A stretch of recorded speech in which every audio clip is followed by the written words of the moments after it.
Agora sim, hora de falar sobre o São Paulo, que também sofreu transfer ban. Na tarde dessa terça-feira, o tricolor foi avisado de que só pode voltar a registrar atletas depois de pagar uma dívida que tem com a Lazio. Valor de 6 milhões e 100 mil reais, equivalentes à primeira das 4 parcelas pela compra de Marcos Antônio. Jogador que havia ficado por empréstimo, a Lazio e o São Paulo tinham um acordo para compra em definitivo de 4 milhões e 200 mil euros. Cada uma das parcelas de pouco mais de 1 milhão de euros, 1 milhão e 5 mil euros. Isso equivale a mais ou menos 6 milhões e 100 mil reais. São Paulo só vai poder registrar atletas depois de resolver essa pendência. Para sorte do tricolor, Vitor Sá, Newton e Aurélio Buta já tiveram seus nomes registrados no boletim informativo diário.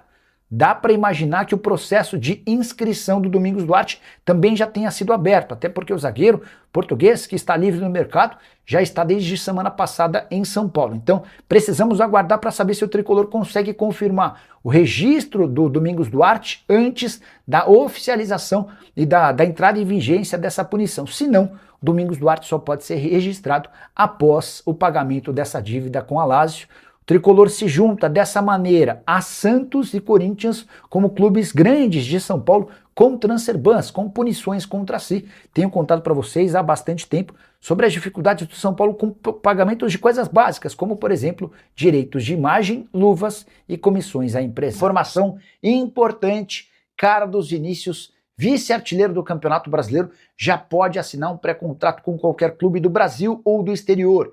Isso porque o vínculo dele com o Grêmio se encerra em 31 de dezembro e não haverá renovação automática do contrato. O Grêmio imaginava que bastava que o atacante disputasse 50% dos jogos do time na temporada, que o vínculo seria prorrogado de forma automática por mais um ano. Mas, na conclusão do acordo do atual contrato, essa cláusula foi excluída e dessa maneira não haverá renovação automática. Um enorme tombo para os dirigentes gremistas. E aqui vem outra informação importante. O tricolor gaúcho, até para não correr o risco de perder alguém que tem feito enorme sucesso, abriu os cofres na tentativa da manutenção do Carlos Vinícius. Essa renovação ainda não aconteceu, existem conversas, mas existem também outros clubes brasileiros interessados. Dá para dizer que o Corinthians é um deles.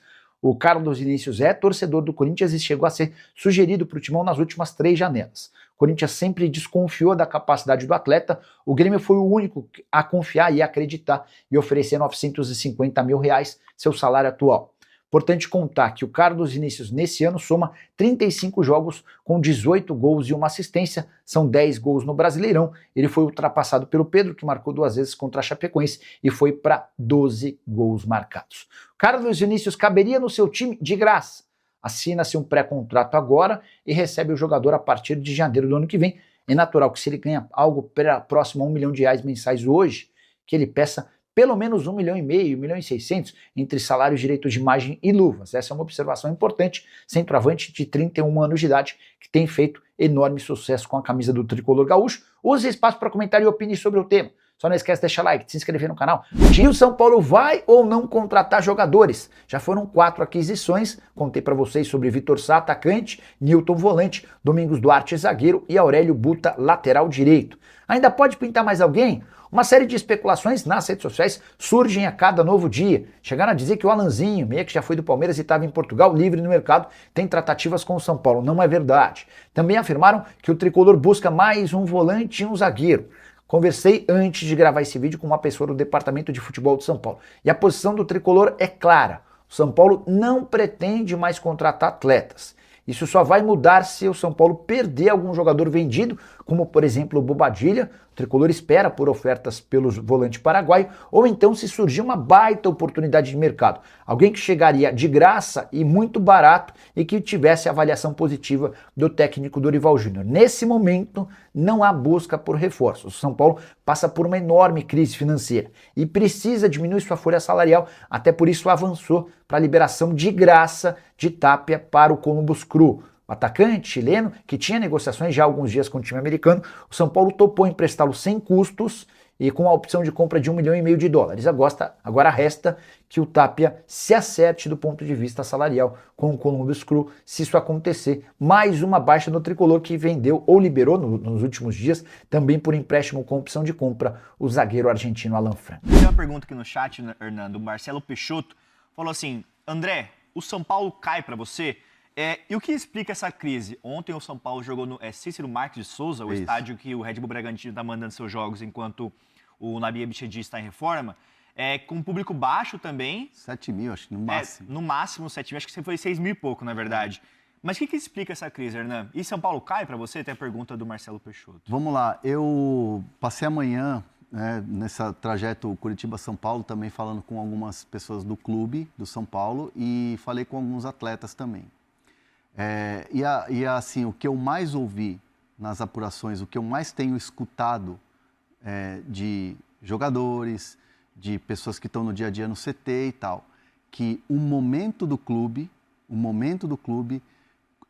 financeiro, o momento do clube político, o momento do clube de estar em páginas policiais, investigações, se reflete sim dentro do campo. Então assim, o São Paulo hoje, isso que a gente está vendo da torcida, o São Paulo ter esses apagões de 5 minutos, de falta de confiança, de quando o time toma um gol parece que vira terra arrasada, é um pouco do reflexo dentro de campo, porque assim, os caras sabem que vai sobrar reclamação, vai sobrar questionamento, vai sobrar protestos. Então o jogador perde um pouco a confiança. E aqui, eu não estou aqui para passar pano para jogador, eu estou trazendo uma informação de bastidor, tá? E de fato, alguns jogadores sentem isso. Alguns atletas sentem um ambiente carregado no clube. Isso bate no vestiário. O vestiário ontem, pós-jogo, era um vestiário muito silencioso e para baixo, né? Aquela coisa de remoer mesmo a derrota. Sim. O Rafinha é um hoje, executivo muito atuante nessa coisa da cobrança, nessa coisa de falar com os atletas. E obviamente, esse resultado nos bastidores do São Paulo foi tratado como inadmissível, não podia ter perdido ontem e não poderia ter perdido da maneira que perdeu. Que virada. Porque volta aquele filme. São Paulo jogando, o São Paulo jogando lá no Cícero Marques, o São Paulo jogando, faz um primeiro tempo bom, faz o placar, o Arthur sempre é um cara que desequilibra, tem sido o Marcos Antônio, o Arthur, o Wendel ontem fez uma boa partida. Também achei. Saiu com dores. Saiu com dores? Saiu com dores musculares, vai fazer o exame para ver se vai ter gravidade, se tem alguma lesão. Provável que tenha, tá? Provável que tenha. Então, assim, seria já mais um problema para o Dorival Júnior contra o Flamengo. Então, assim, vamos lá. São Paulo em páginas policiais. São Paulo sem dinheiro para nada. Chamando o jogador para conversar e explicar a situação financeira. São Paulo chama jogador para conversar e traz o diretor jurídico para explicar o momento financeiro. Jogadores indo embora.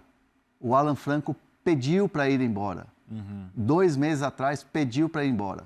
O Rafinha confirmou isso que a gente trouxe quando teve a negociação do Alan Franco com o Tigre do México. Ele pediu para ir embora. Outros, debandada de atletas, né? O São Paulo não usa seu próprio estádio. O São Paulo é um time nômade hoje.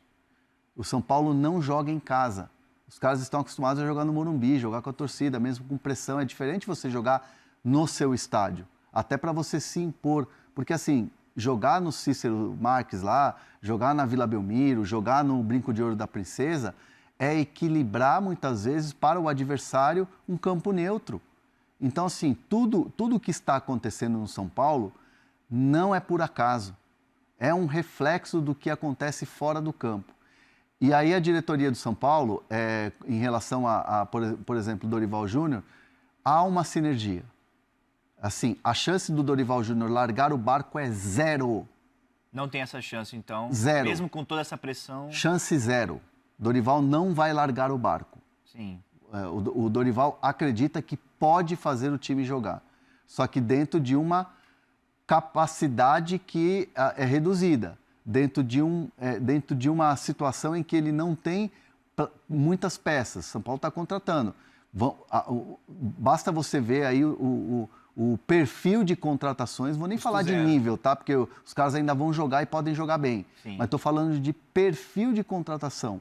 É mercado alternativo, é jogador sem contrato, é jogador que você tem que ficar ali conversando 4 vezes para o cara vir, que é o caso do Domingos Duarte. Esse convencimento, assim...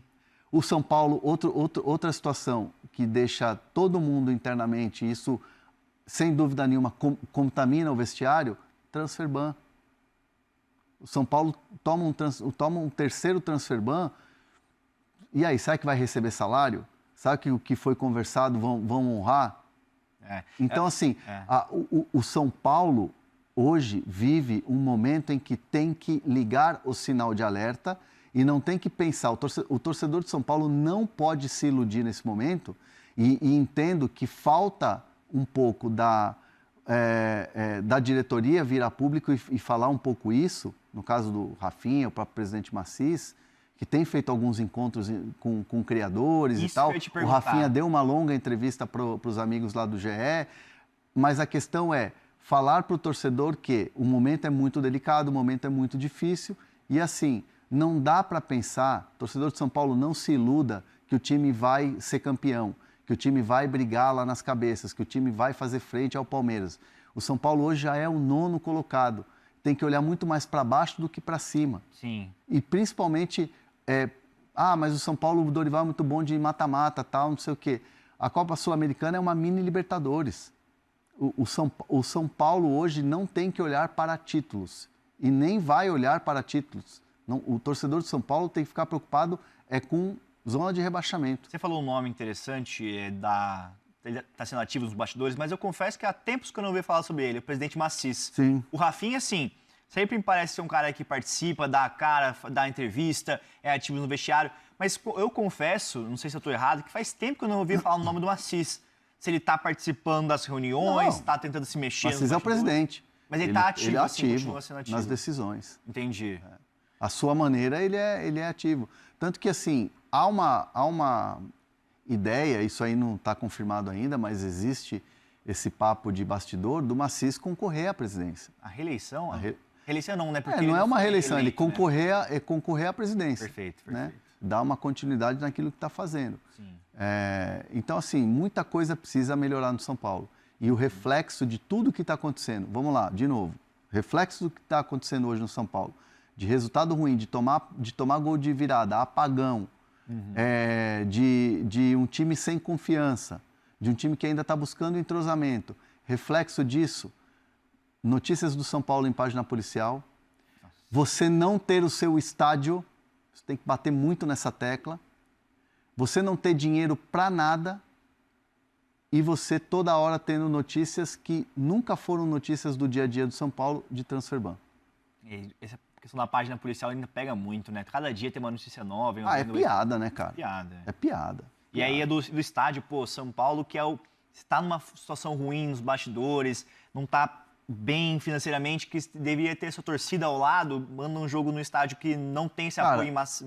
Né? Vamos lá, assim, é tão essas decisões de você vender, tudo bem, você faz uma parceria com a Live Nation, que é uma grande produtora de eventos e tal, traz só cara top aí para o Brasil, para os shows e tal, mas assim, é uma decisão tão pouco inteligente, esse contrato que foi fechado pela gestão Casares, ela é tão incompetente, ela é tão irresponsável que não se pensou no futebol. O São Paulo já diz o seu próprio nome, São Paulo Futebol Clube. Não é uma casa de show, galera. E aí quando você faz um contrato longo em top de shows, beleza, maravilhoso, entra dinheiro e tal, mas e o futebol? Mas e o torcedor? E o cara que vai no Morumbi, paga 50 conto, 70 conto no estádio, mas ele tem que ver o transporte, tem que ver a alimentação, às vezes o cara tem mais de um filho. Como é que a nova geração de São Paulinos vai ser formada se o cara não tem um estádio, malandro? Cara, é desesperador isso. É desesperador ver a situação do São Paulo. Tipo assim, não tem um campo para você jogar. Como é que você vai chegar e falar isso pro torcedor? Ah, vai lá no Cícero Marques. É longe pra caralho você ir para Bragança Paulista, você ir pro interior de São Paulo, é gasolina que você gasta, é pedágio. Não é todo mundo que pode ir, velho. Então, assim, esses contratos com a Live Nation, essa postura que se teve da gestão em relação ao São Paulo, vai entrar dinheiro, é ótimo, não sei o quê, o marketing, o cacete A4, mas, cara, o futebol foi largado. O futebol virou segundo plano num clube que se chama São Paulo Futebol Clube. É lamentável, cara. Triste. E aí o reflexo do público de ontem no Cícero, né? O público baixo. 6 mil e pouco, cara. Beleza, São Paulo não tá jogando o fino da bola, os caras não estão com confiança. Mas, cara, mesmo que se você for pra vaiar a porra do time, cara, tem que ir no seu estádio. Sim. Não e tem a torcida tá no seu direito de vaiar. Lógico que tá no direito. Sim. Pega a rede social hoje, cara, é só reclamação, e com razão. Ó, o Mike Camilo falando aqui no nosso chat. Se o São Paulo vai cair, eu não sei. Só sei que é um dos candidatos. E aí o Vitor falou assim, muito merecido cair. Aí é a opinião do cara. Ele falou assim, muito merecido cair. Os caras mandaram embora um treinador líder do campeonato. Eu acho que aí é uma discussão, acho que até importante essa discussão. O próprio Macis, nesse encontro que ele fez com a galera de criadores de São Paulo, deixou bem claro que se arrepende dessa mudança, que achou que, assim, a opinião dele à época era uma opinião que também, obviamente ele é presidente, ele tomou essa decisão junto com quem estava lá, no caso era o Rui Costa, o executivo, e o Rafinha, que já estava trabalhando como coordenador, como gerente e tal, mas essa decisão foi tomada em conjunto e hoje o Macis entende que foi um erro, né? Foi um erro. Uhum. Então, assim, mas a discussão do São Paulo é muito maior. Uhum. E o São Paulo, sim, de candidato a brigar, ganhou do Flamengo, engatou uma sequência e chegou a ser líder do campeonato. Hoje, 9ª colocação. E aí você olha o mês de agosto que vai ser do São Paulo, é desesperador. O próximo jogo é só o Flamengo do Maracanã, que meteu 4 lá, o Pedro tá jogando muito lá na Chapecoense. Tem um time totalmente completo aí no Flamengo também, né? Vale lembrar isso. Sim. Que tá voltando agora da data FIFA, nossa. Fala, família Tricolor. Obrigado por acompanhar mais um giro de notícias do São Paulo. Se você curtiu o vídeo, deixe o seu like, porque isso ajuda demais o nosso trabalho. Se inscreva no canal e ative o sininho para receber tudo do São Paulo em primeira mão. Aqui a notícia é rápida, direta e todo dia tem novidade. Tamo junto e até o próximo vídeo. Forte abraço.